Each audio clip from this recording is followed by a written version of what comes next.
So my name is Kendra Baldwin. I am the Senior Associate of Energy Partnerships at NCAP. And today's presentation is titled Come Helene or High Water. We are joined today by James Duncan with Community Action Opportunities in North Carolina.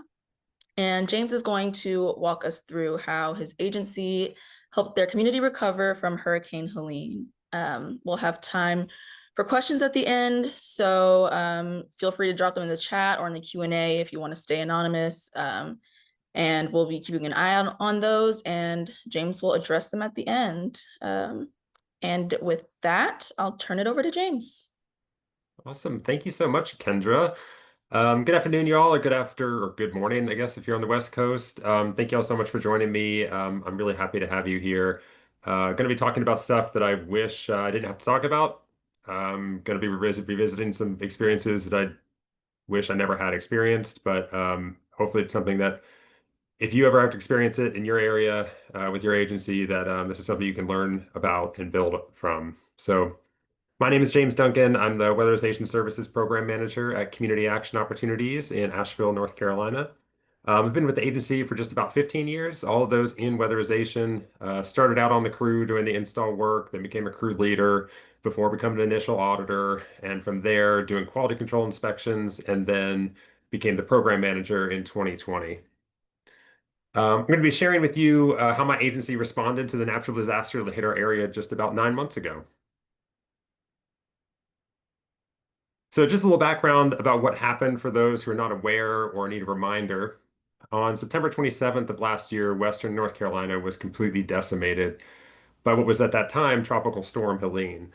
The storm made landfall the day before in the Florida Panhandle, and then moved up through Georgia and South Carolina before hitting us overnight on the 27th. Asheville, the largest city in the West, was completely cut off.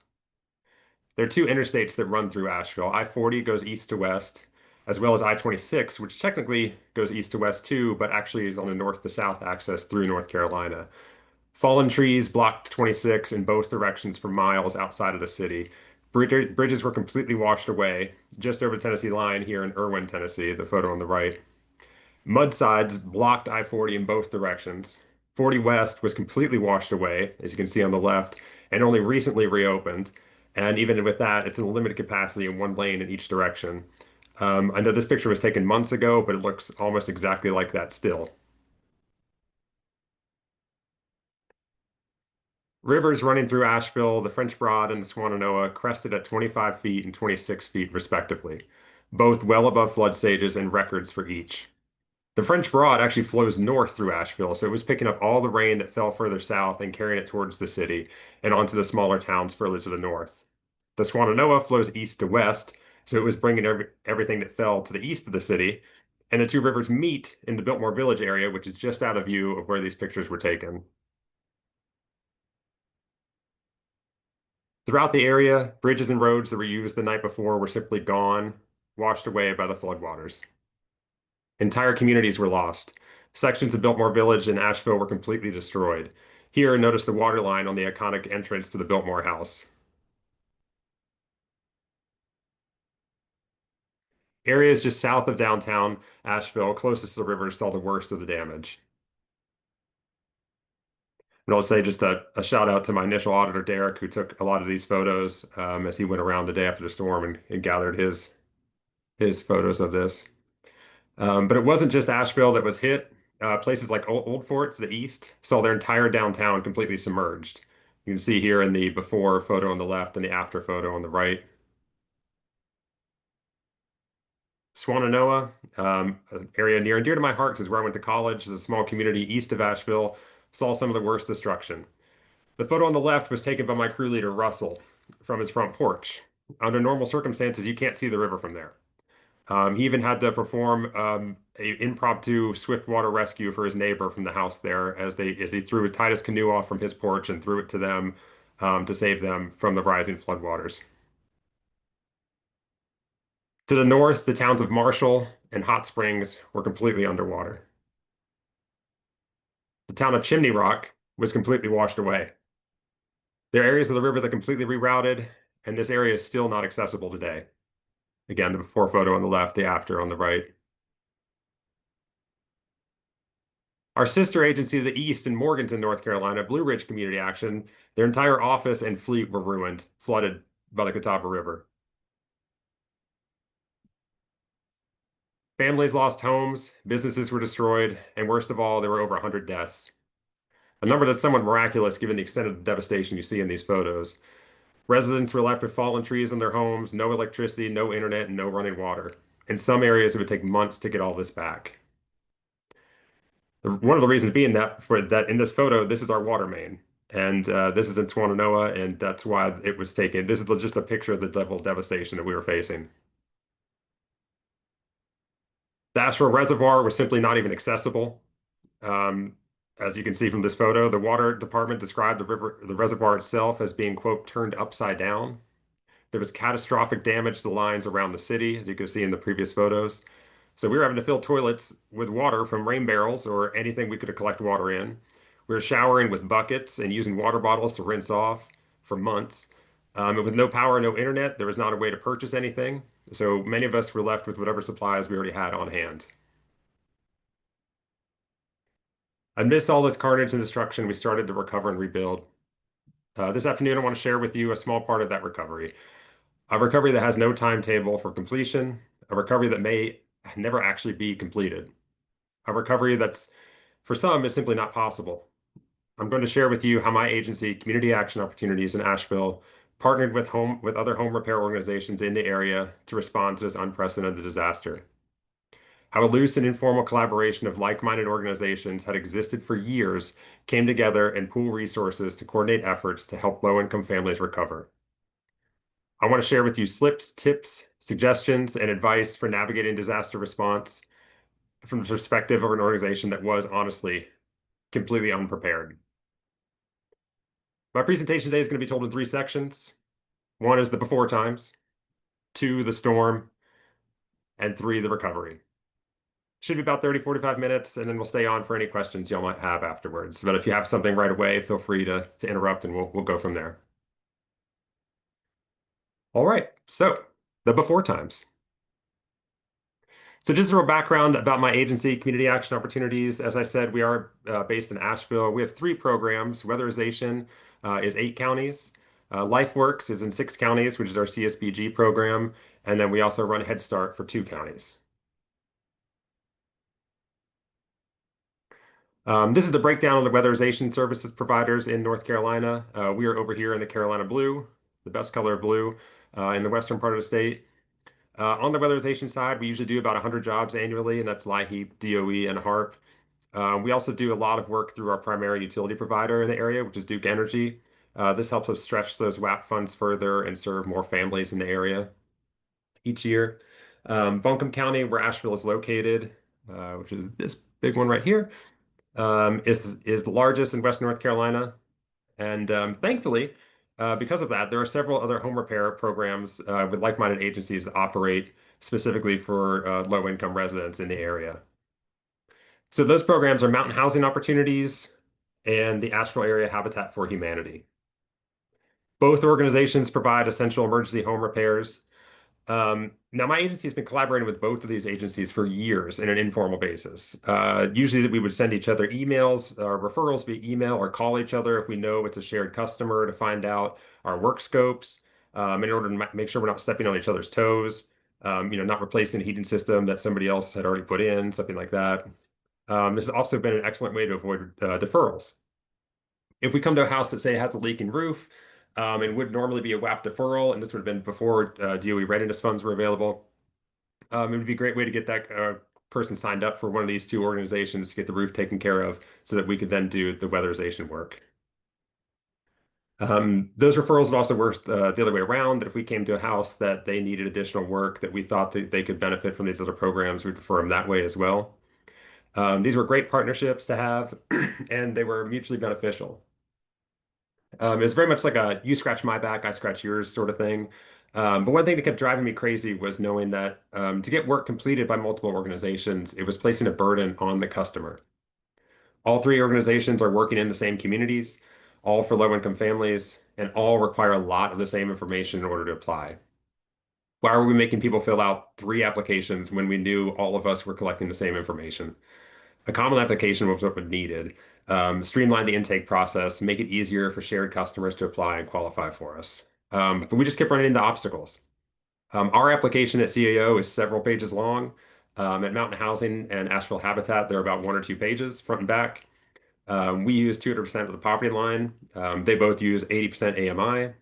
We have to collect Social Security numbers. They do not. We work on renters. They do not.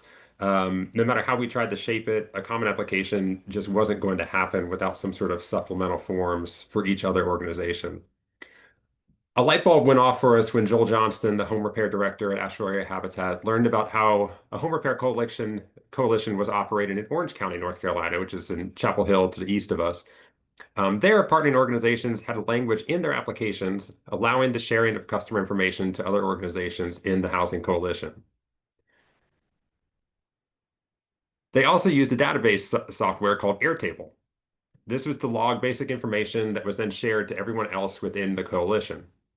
In April 2023, Joel reached out to myself and Lee DeVinco, the Repair and Rehabilitation Manager at Mountain Housing Opportunities, to discuss how this software could be implemented in our partnership.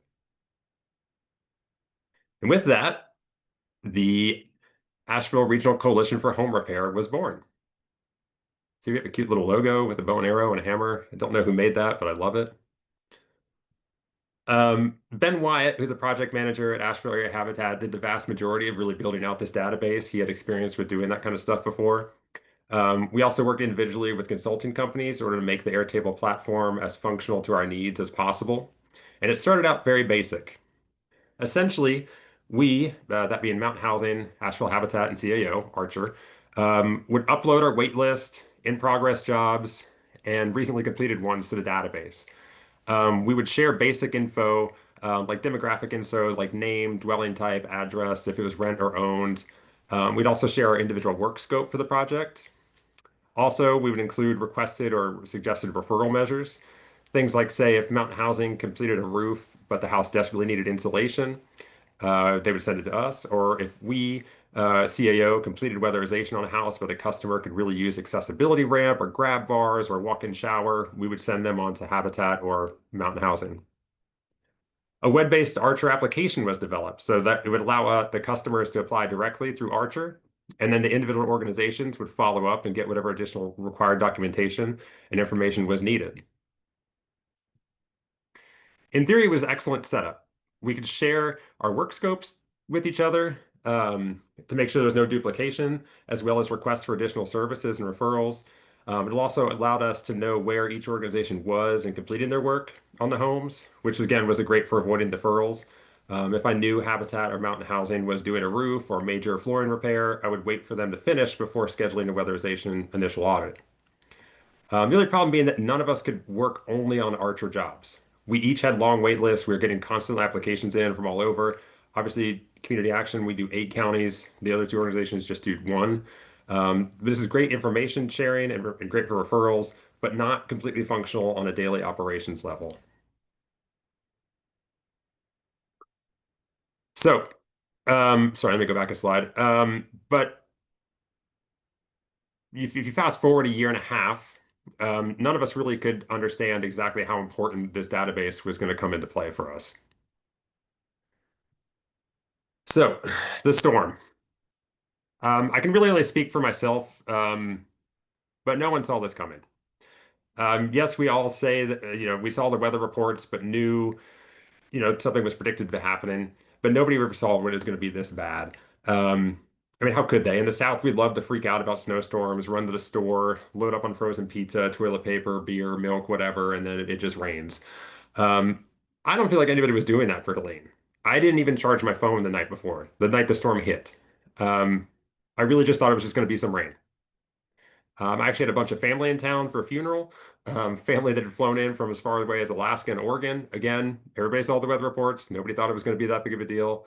The Wednesday before the storm hit, so this would have been September 25th. We had a big family dinner. Ran into some old friends at the same restaurant that I hadn't seen in a while, that they were there actually celebrating their wedding that was going to be taking place the following Saturday, the 28th. Again, nobody saw this coming. That Wednesday night, there was a crazy storm system that passed through the area that was completely unrelated to Helene. It was pouring rain, wind, lightning. Um, and at that point, Helene was still just churning in the Gulf. Um, but it made landfall on the 26th, hit in the panhandle of Florida as a Category 4 hurricane. That morning in Asheville, we just had some light rain. It was nothing crazy. It was steady, but it wasn't heavy. Everyone on my weatherization team came to work normally that day. Knowing it was going to be kind of a weird day, weird rainy day, I stopped and got donuts for everybody. Little did I know that that Krispy Kreme would not reopen again until March 2025. Around 10:30, though, two of my team members asked me if they could go home. Both lived near rivers and areas that were prone to flooding. And as I said, the night before there was some heavy rain, so there was already some swollen riverbanks happening. By noon, however, our executive director decided to close the offices and we were all sent home. And we wouldn't be back to work for weeks. It rained steadily all day, nothing crazy. Never felt like it was anything crazy. That evening, a small tree fell on my street, knocked out power for a couple blocks in my neighborhood. So I dug around, got candles, flashlights, before pouring a bourbon, settling for a nice candlelit evening with my dogs, only for the power to come back an hour later.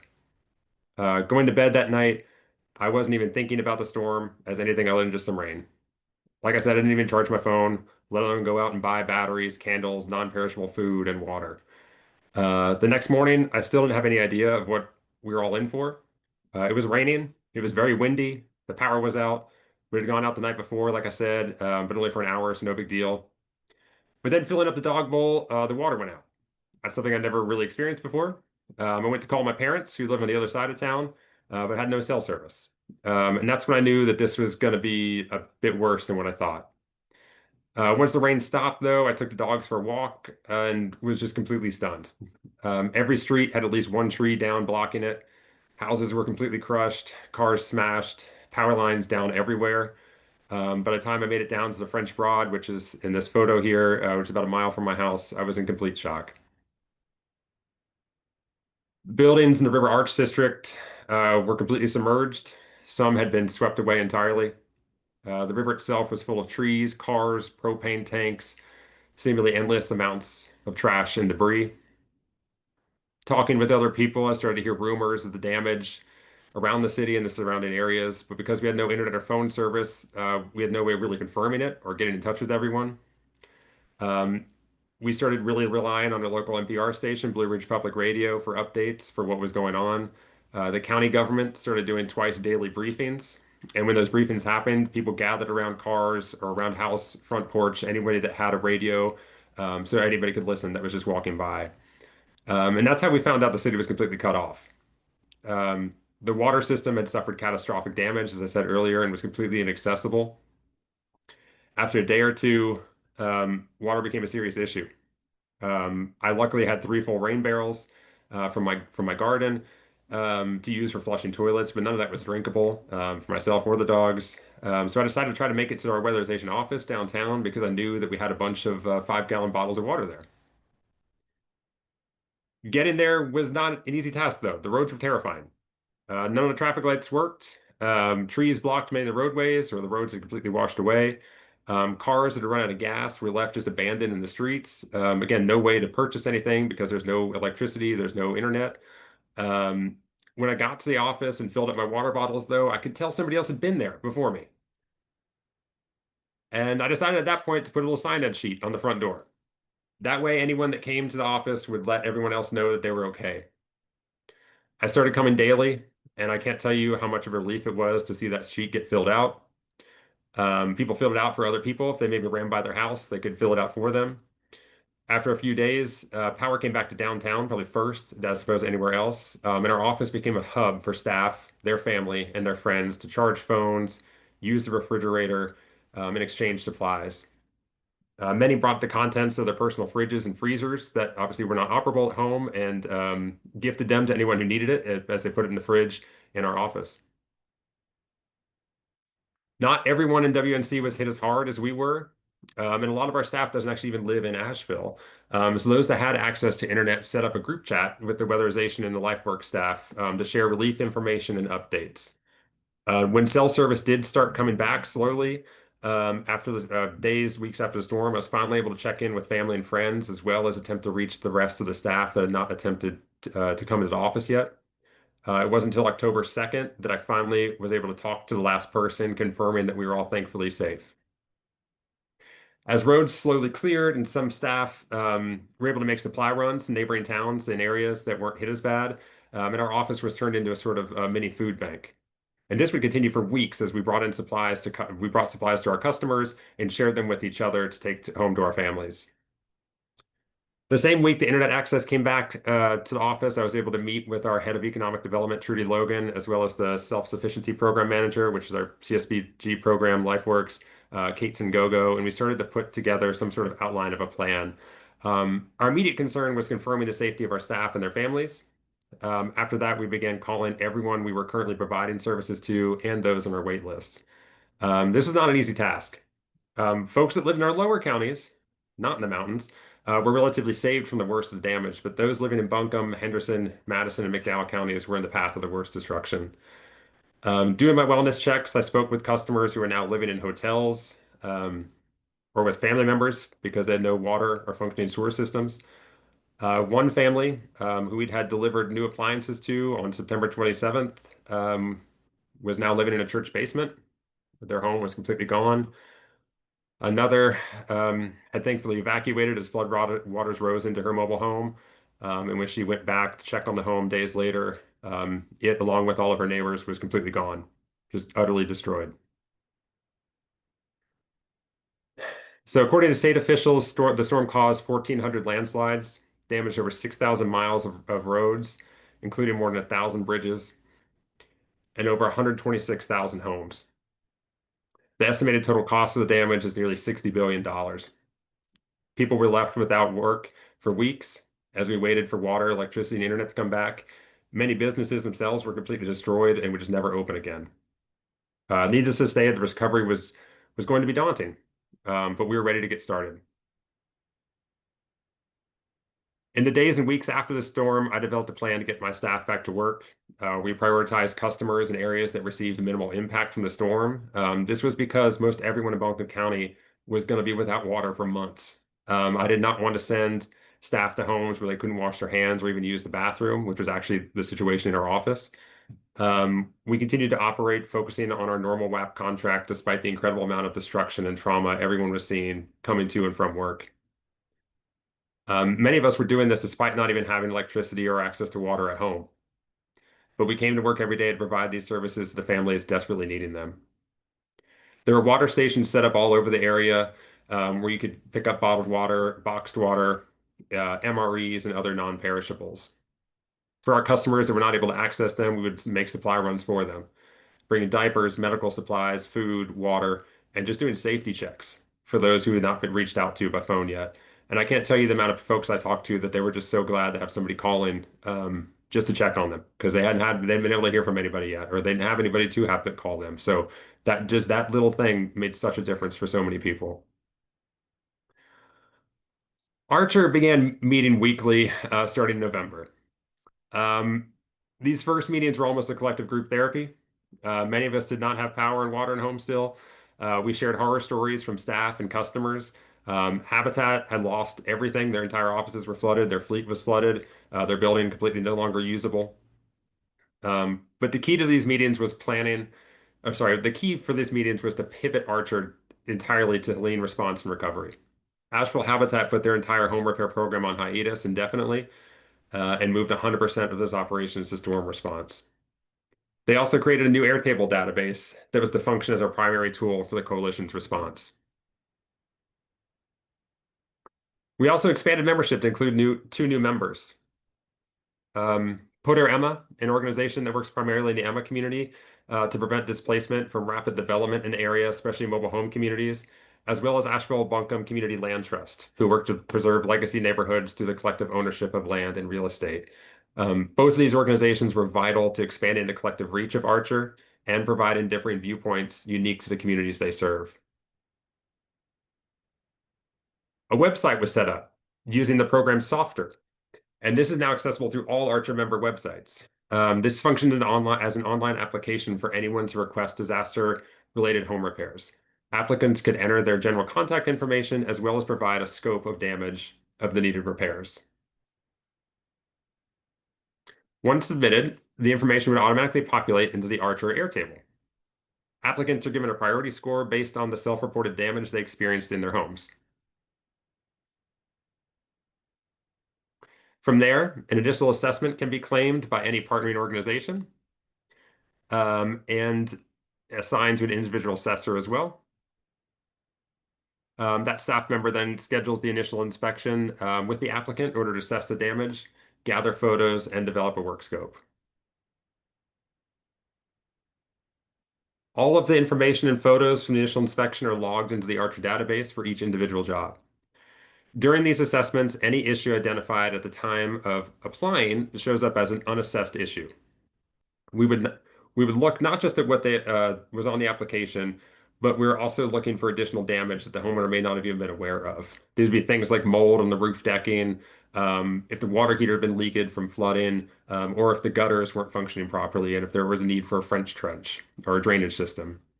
So the inspector would just add additional tasks to look for additional issues that need to be assessed based on what they found in the home. I'd say the most common damage we're seeing was caused by water and trees. So it's a lot of roofs, mold, as well as septic and drainage issues as well.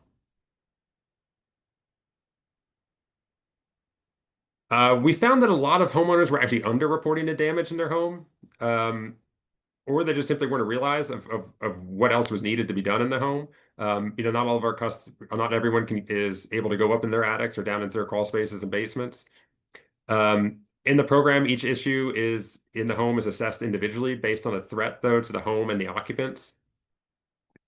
If there are more repairs needed than reported, the assessor simply just adds new issues to the job.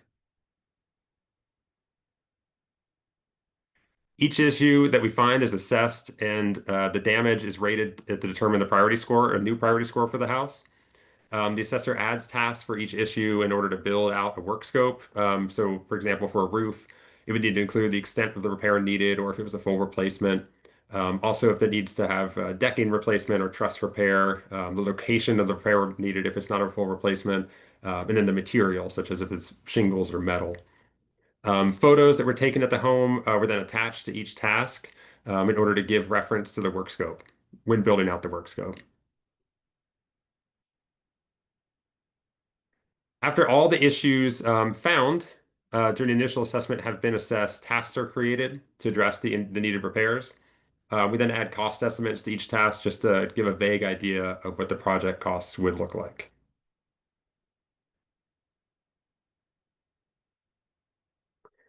Lastly, once the tasks have been created, Habitat handles writing up a contract for each project, and once signed, work may then begin on the home. Another really cool part about partnering, how this is going to work, is that any partnering agency can claim jobs off of the wait list. Right now, CAO is only been claiming to do we're only doing initial assessments. Eventually, we'll be able to claim any task on the project. Habitat is still working out the kinks with us, but once that will happen, it'll be shortly taken that anytime a partnering agency sees a task in the work scope that can be completed by themselves, that agency will do the work themselves or send one of our own subcontractors to do the work. So for example, if during initial assessment, a house is determined to need a new roof or a new water heater or mold remediation, I can claim that task and assign it to one of our subcontractors and then invoice ARCHR directly for payment. This allows it to be an even more collaborative effort reaching the families that desperately need these repairs. It also helps speed up the job completion work as well. And it's not just going to be Habitat crews and contractors doing the work, it's going to be all of us. It's going to be a combined effort from every one of the partnering agencies. Again, it's still a work in progress, but this is the plan for operations moving forward.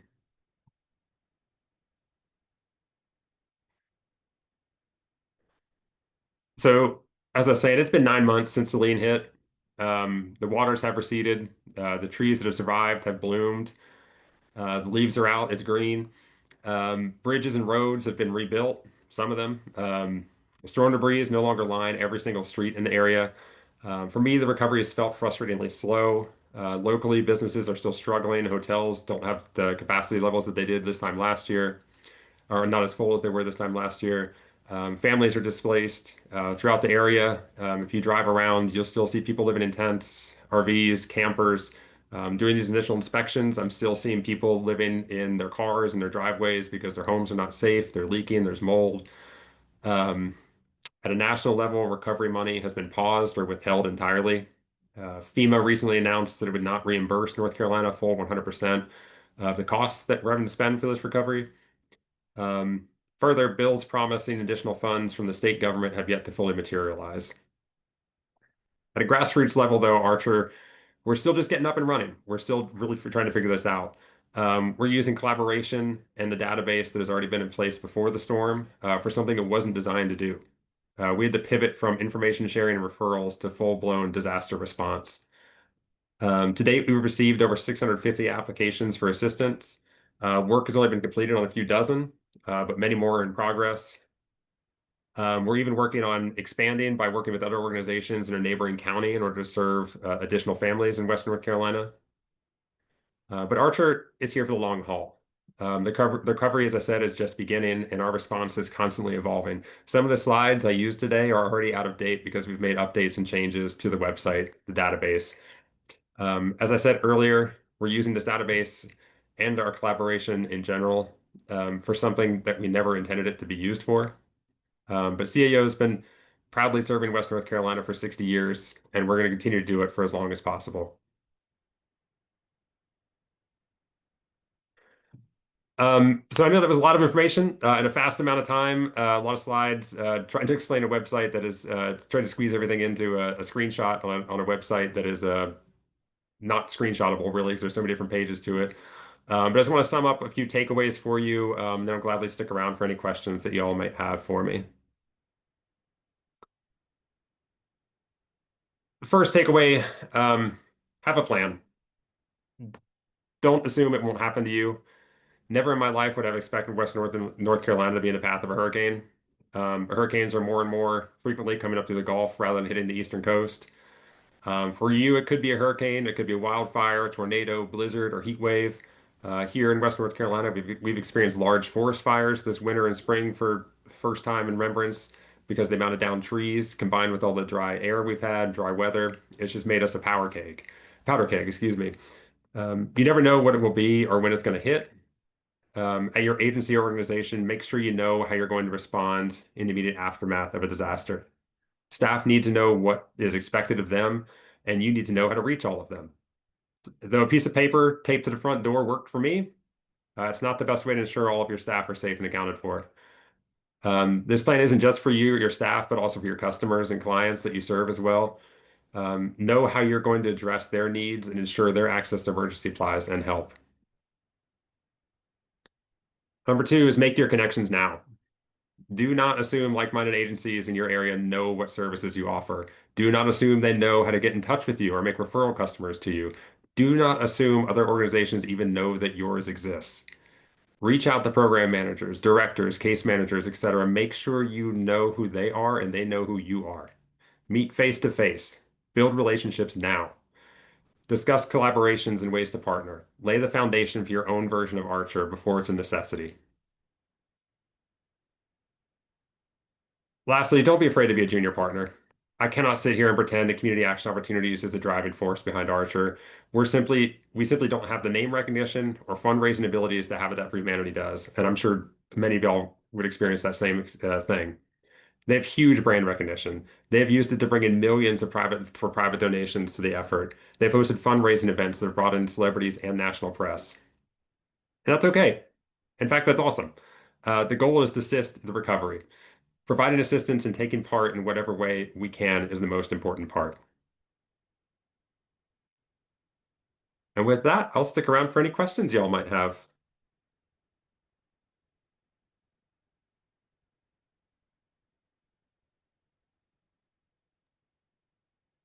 Awesome. Thank you so much, James. We do have a question in the chat. Meg asked if you can unpack the funding you are using. She says, what are ARCHR resources compared to each organization's? Are some funds pooled? And how are you using DOE or LIHEAP funds? Yeah, that's a great question. I probably should have addressed that with a slide, but it's a little nuanced with that. We are not using any DOE or LIHEAP funds for this. All of our work is being charged directly to ARCHR as its own entity. Habitat has received, as I said, millions in donations and grants specifically for disaster recovery, and we are able to bill ARCHR itself and then get reimbursement that way. So all of these initial assessments, we are charging directly to ARCHR and then getting an invoice from them for our time on the job. And then when we start doing it with our subcontracted work, we'll do the same thing and be able to add an admin fee for our time on the back end of it, of getting it all figured out. And again, it's all being paid for through these direct grants that Habitat has received for ARCHR specifically, through private donations and through local government as well. So I hope that answered your question. But no DOE or LIHEAP funds are being used. We are, of course, handing out applications to every single one of our customers or every single house that we go to for these initial inspections, in hopes that they will get signed up for weatherization too once the repairs are made. I've also made recommendations to certain customers because I know what our wait list is at ARCHR, that maybe they should apply for weatherization in hopes that readiness funds or something like that could be used for it, so that we could get to them faster.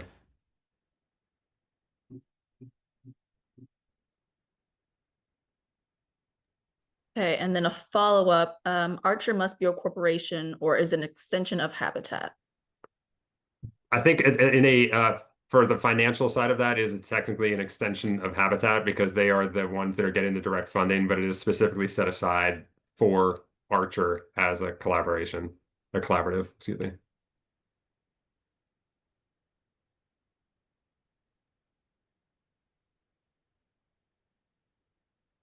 Okay, and we got a shout out from Jonathan Klein. I'm from Western North Carolina, but moved to Florida a few years ago. Our family continues to send thoughts, love, prayers, and monthly donations to support your recovery efforts. Stay strong. Well, thank you for that. And I will say like a fantastic way to support recovery efforts is to come visit us. We are open.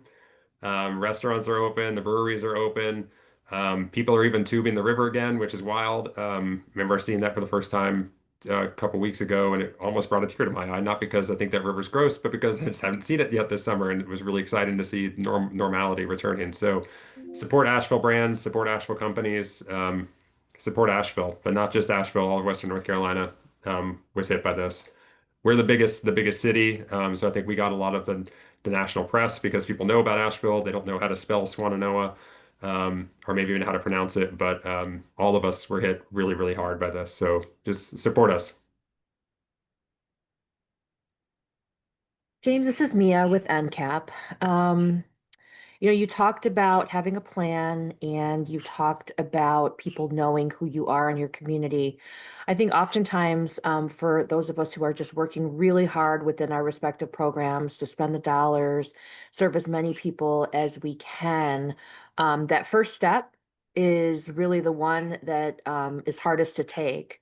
To reach out and identify those other groups and colleagues in your community that have like missions. They might not be the same, but some might even think of those folks as competitors for resources, competitors for fundraising, competitors for grants and funding opportunities.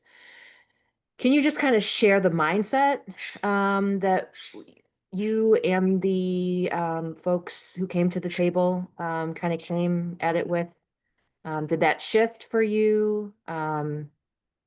How did you come at it in terms of working together? Yeah, no, that's a great point. And we don't have any other organizations directly in, I would say, competition with here. There was one that was also doing a form of weatherization. I believe we like to refer to it as diet weatherization. That did kind of mess us up because they would get out to a house and do duct sealing and air sealing. Um, and we would go out there then and have to run a software audit on the house, and it would just screw up what we could do because the ducts were already sealed or the house was already kind of tight, and it would really limit what we could do on the house. So it would really kind of hurt us.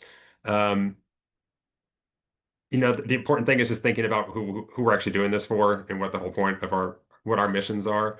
I can say that one of the great things that happen with this collaborative is specifically for those two other organizations, Mountain Housing and Asheville Habitat, is that they are in competition with each other because they use the same funding. But it was actually, they looked at it more as a helpful thing that they could already see, oh, they're already in their pipeline. We don't need to be doing this. And that kind of thing of not stepping on each other's toes. Um, that organization I was talking about earlier that did diet weatherization, they actually almost replaced a heat pump that we installed with HARP funds because they didn't know that they were on the same list as us. And that would have been a total disaster. I don't know, a lot of our homeowners, if they're getting work from several different organizations, I'm sure y'all have experienced this, they get us all confused.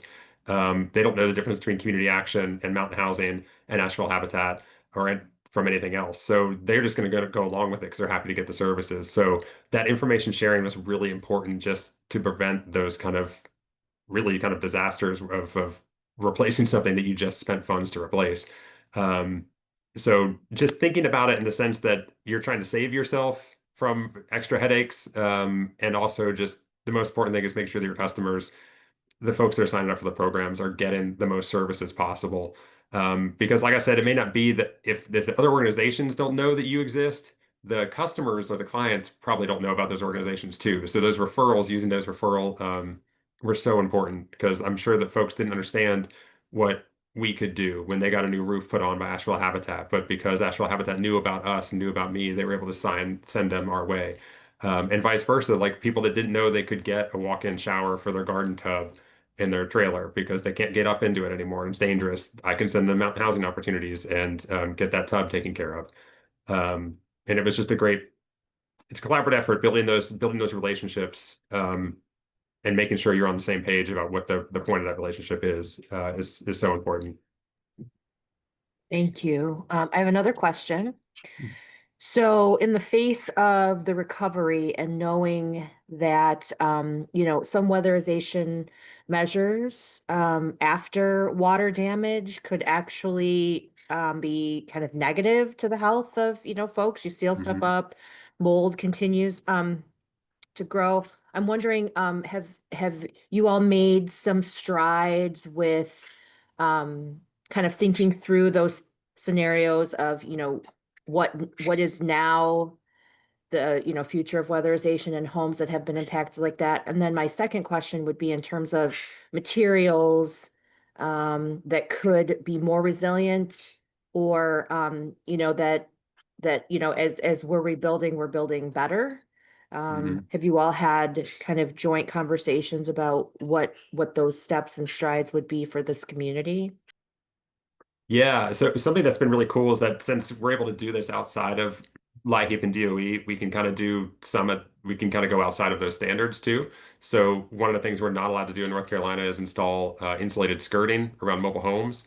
But of course, ARCHR and the Disaster Response Network doesn't really have, federal standards that we have to apply, obviously codes and stuff like that. So instead of blowing a belly full of a ton of insulation underneath the mobile home that's in a floodplain, that, as you said, anytime it floods, that insulation is going to get soaked and it's going to destroy the floor. And obviously, the insulation's ruined too once it gets wet. So, doing something like insulated skirting has been really, really cool to try because I've never seen that before. And something that we're not allowed to do in weatherization anyway. One of the biggest things we run into in this part of North Carolina is that a lot of the mobile home parks are built in floodplains, because it was cheaper land and developers weren't able to build or weren't interested in building $1 million homes there. I'm sure this is an issue nationwide too, that they're in just really it's not good land for people to live on, and it's hundreds of families crammed in there. Um, so I think there's going to be a lot of discussion about that, as far as how they build back, because there were mobile home parks that were completely lost. Um, I know I mentioned a couple of our customers that were in progress that lost their homes, but I've driven around the area too, and I saw so many more that we did years, because I've been here for 15 years. I know we worked on one 15 years ago or even 5 years ago that the house is just completely gone. So I think just building back resiliency is building back smarter. But it's so difficult to do when you're low income. And mobile homes, as I think everyone is aware, as soon as you own it, you're stuck with it because, yeah, technically it's mobile, but the cost of moving that thing is astronomical. And a lot of those things aren't really even legal to move anyway because they're so old. So working with folks as best we can. I imagine that the floodplains will change drastically as a result of this storm. So then improving the building codes as far as how high heat pumps need to be or outdoor units need to be. Um, it's certainly something we have to just be aware of moving forward. But as far as I know, that hasn't been officially done yet. Granted, FEMA staffing is different than what it was a few months ago, so I don't know exactly how high a priority is for them. But um, our number one thing is reaching our customers and doing what we can within our powers to help them. And if it's something that we don't want to do anything that's going to hurt the house or hurt their health in any way.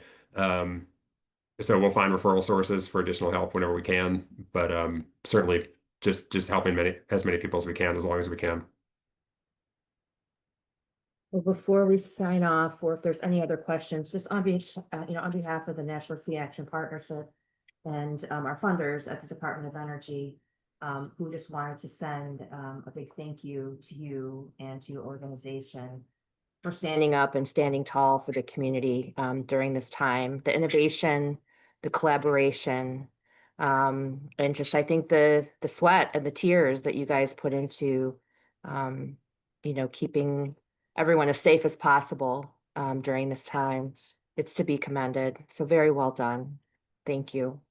No, thank you. And like I was saying earlier, we're we're a little ragtag. None of us are professionally trained in building out software databases.